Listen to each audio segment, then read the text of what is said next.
मालिकेत आपल्याला जबरदस्त असा ट्विस्ट पाहायला मिळतो। तर मित्रांनो, आनंदी या मालिकेत आनंदी सोबत मात्र खूपच भयानक प्रकार घडतो। आता आनंदीने असंख्य प्रयत्न करूनही बाप लेकांमधला दुरावा काही कमी होत नाही। त्यामुळे शेवटी आनंदी घर सोडून जायचं ठरवते आणि ज्या वेळेला आनंदी घर सोडून जाते तेव्हा मात्र तिचा जबरदस्त ॲक्सिडेंट होतो। ती रक्ताच्या थरात पडलेली असते। पण मित्रांनो, आनंदी या सगळ्यातून सुखरूपपणे वाचून मालक साहेबांच्या घरी कशी परतते हे सगळं काही आज आपण या व्हिडिओमध्ये जाणून घेणार आहोत। त्यामुळे व्हिडिओ अजिबात स्किप न करता शेवटपर्यंत नक्की पहा आणि आपल्या चॅनलवरती नवीन असाल तर चॅनलला नक्की सबस्क्राईब करा।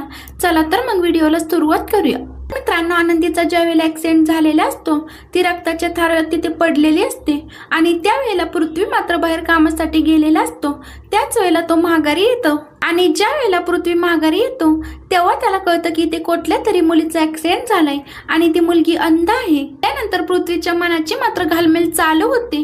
पृथ्वीला राहून राहून वाटत असतं की ती आनंदीच आहे, म्हणजे आनंदीच घर सोडून निघून गेली आणि ती अंध आहे। पृथ्वी मात्र पुढे जाऊन बघतो आणि तो आनंदीला पाहतो। आनंदीला पाहून मात्र त्याला खूप मोठा धक्का बसतो। त्याचे हातपाय थरथर करू लागतात। आता घरी मात्र सगळेजण आनंदीचा शोध घेऊ लागतात।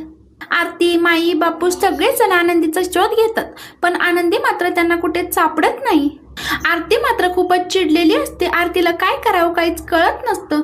आरती म्हणू लागते की सगळ्यांच्या वागण्यामुळेच आनंदी घर सोडून निघून गेली। आता युगंधर सुद्धा आनंदीचा विचार करू लागतो, कारण आनंदी किती चांगली आहे ते त्याला सुद्धा माहिती असतं। आता युगंधरला मात्र सगळं काही आठवायला लागतं, म्हणजे तो जे काही आनंदीला बोललेला असतो ते सगळं काही त्याला आठवत असतं। युगंधर आनंदीला खूप काही बोललेला असतो, त्यामुळे युगंधरला त्रास नको म्हणून आनंदी गुपचूपपणे घर सोडून निघून जाते। आता मात्र युगंधरला खूपच पश्चाताप होतो। काय करू काय नाही त्याला काही मात्र सुचत नाही।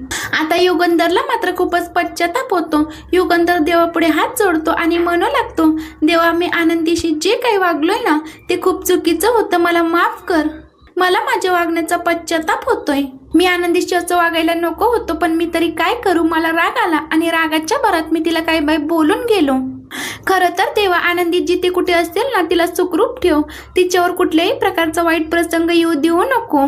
युगंधरला मात्र फारच त्रास होऊ लागतो की मी काय बोलून बसलोय, मी आनंदीशी असं बोलायला नको होतं।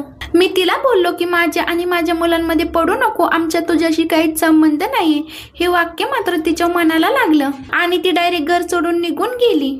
खरं तर देवा आनंदी घर सोडून जाईल याचा मात्र मी विचार सुद्धा केला नव्हता। देवा, आनंदी जिथे कुठे असतील ना तिला सुखरूप ठेव आणि तिला सुखरूपपणे घरी घेऊन ये। युगंधर मात्र सारखा देवाकडे प्रार्थना करू लागतो। इकडे आता पृथ्वी स्वतः आपल्या दोन्ही हातांमध्ये आनंदीला उचलतो आणि तिला हॉस्पिटलमध्ये घेऊन जातो। आनंदीची अवस्था मात्र खूपच बिकट झालेली असते। पृथ्वी ते सगळं काही पाहतो आणि त्याला खूपच वाईट वाटतं। तो डॉक्टरांना सांगू लागतो की काही करा आणि या मुलीला वाचवा, ही मुलगी वाचणं खूपच महत्वाचं आहे। आता इकडे आरती, माई, बापू सगळेच जण आनंदीला शोधू लागतात। आरती गावातल्या एका मुलाला फोन करून विचारू लागते, आनंदी तुझ्याकडे आली आहे का? त्यावरती तो मुलगा म्हणू लागतो की नाही, आनंदी माझ्याकडे आली नाही। तेव्हा मात्र गावातील सगळेच जण एका दिशेने पळू लागतात। त्यावेळेला तो मुलगा विचारतो, अरे कुठे चाललाय तुम्ही, काय झालं? त्यावेळेला तो दुसरा माणूस सांगू लागतो, रस्त्यावरती एका अंध मुलीचा ॲक्सिडेंट झालाय। हे ऐकून मात्र आरती, माई, बापू खूपच घाबरलेले असतात। आरती म्हणू लागते की तू ताबडतोब तिकडे जा आणि तिथे गेल्यावर आम्हाला व्हिडिओ कॉल कर। आता तो पिंट्या मात्र ताबडतोब तिकडे जातो आणि आरतीला व्हिडिओ कॉल करतो। आनंदीला त्या अवस्थेत पाहून मात्र सगळ्यांनाच खूप मोठा धक्का बसतो। माई, बापू युगंधरला दाखवतात आणि सांगू लागतात की आनंदीचा ॲक्सिडेंट झालाय। आता तोपर्यंत पृथ्वीने उचलून मात्र आनंदीला हॉस्पिटलमध्ये नेलेलं असतं। आता पृथ्वी घरी कळवतो आणि म्हणू लागतो की आनंदीला या हॉस्पिटलमध्ये आणलेलं आहे, तुम्ही ताबडतोब इकडे या। युगंधर, आरती, माई, बापू ताबडतोब हॉस्पिटलमध्ये जायला निघतात। तर विद्याधर आणि शिल्पाला मात्र खूपच आनंद झालेला असतो। शिल्पा म्हणू लागते की आता ही आनंदी मेलेलीच असणार, त्यामुळे युगंधर एवढा घाबरला होता। आता इकडे आनंदी हॉस्पिटलमध्ये असते आणि डॉक्टर तिच्यावरती उपचार करू लागतात। युगंधर ज्या वेळेला हॉस्पिटलमध्ये येतो तेव्हा मात्र त्याची अवस्था अगदी बिकट होते। आनंदीला पाहून तो पूर्णपणे खचून जातो, पण मुलांसमोर तो हे सगळं काही दाखवून देत नाही। तो आतून मात्र खूपच खचलेला असतो। आता आबा, आरती सुद्धा हॉस्पिटलमध्ये धाव घेतात।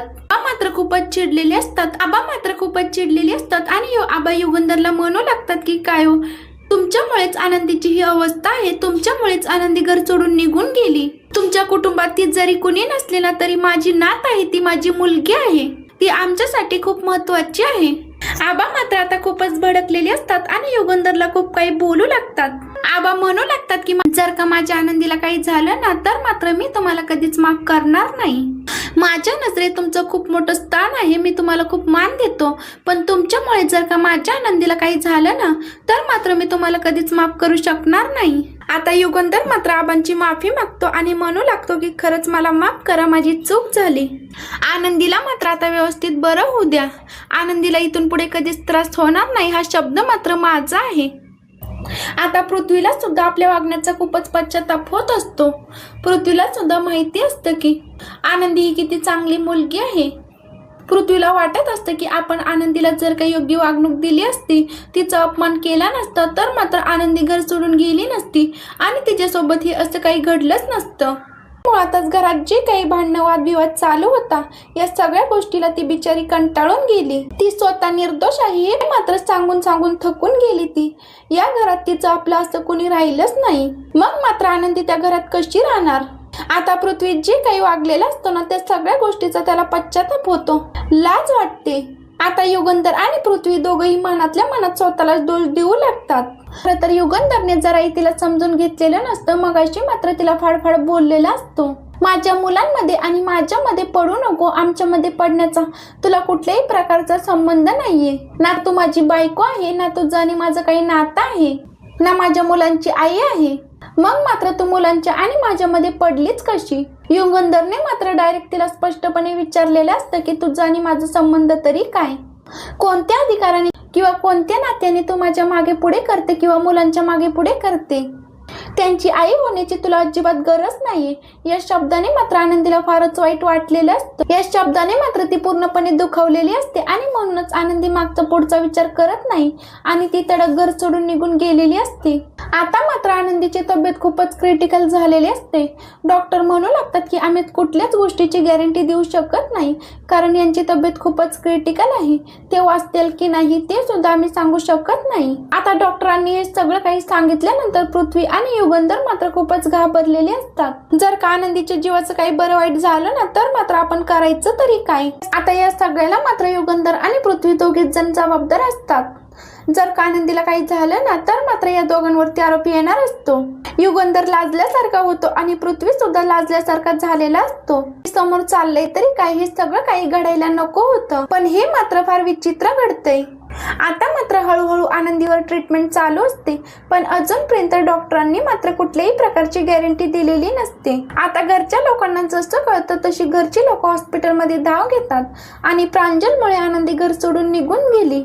जबरदस्तीने तिला हे घर सोडावं लागलं हे मात्र पृथ्वीला कळालेलं असतं. तर मित्रांनो, आता पृथ्वी आणि युगंधर नेमकं पुढे काय पाऊल उचलणार आणि आनंदी बरी होईल का नाही हे आपल्याला पुढील काही भागांमध्येच पाहायला मिळेल. असेच मालिकेचे पुढील अपडेट पाहण्यासाठी आपल्या चॅनलला नक्की सबस्क्राईब करा. धन्यवाद.